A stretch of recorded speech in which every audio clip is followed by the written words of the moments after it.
Hi, I'm Leslie Sinclair, and my research project focused on storytelling. At the end of August in 2018, I went on a canoe trip in Algonquin Park. This trip was called Portage, and it was facilitated by Ryerson Student Affairs and Outward Bound Canada. And it brought together students from across disciplines at Ryerson who had very little camping or paddling experience, with the idea that putting them through this physical and mental challenge would build resilience in their studies and in their life going forward. But something happened following this trip that was very interesting to me, both as a writer and as a professional communication student. And that was Student Affairs asked us to participate in a digital storytelling project. I decided to do an audio story about a ceremony that occurs on the last night of every Outward Bound excursion, where you receive your pin for having met the challenge. And during this ceremony, you are really lavished with a lot of praise from everybody who's on that trip with you, who has watched you struggle and endure. And I found this praise very difficult to listen to and accept, while other people did not find it so difficult. So I wanted to dig into that a little bit. I sat down and interviewed some of the other paddlers.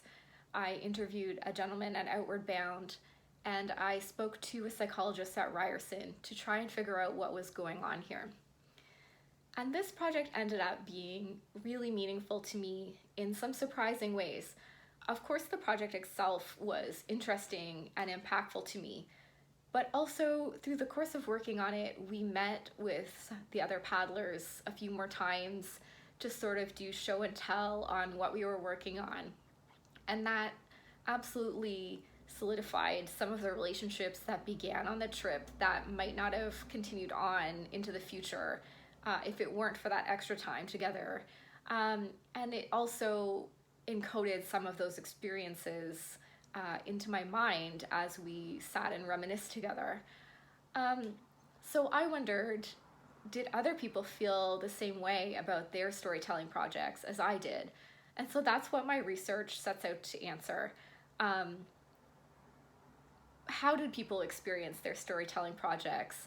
What kind of value is there in conducting these sort of storytelling projects? And is there even a wider application for this kind of thing in a workplace, for example, as a team building exercise or a conflict resolution measure?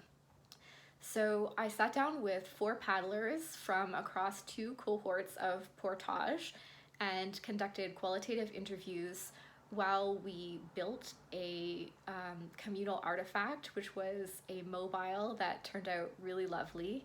And we discussed and we reminisced and we learned a lot from each other. Thanks.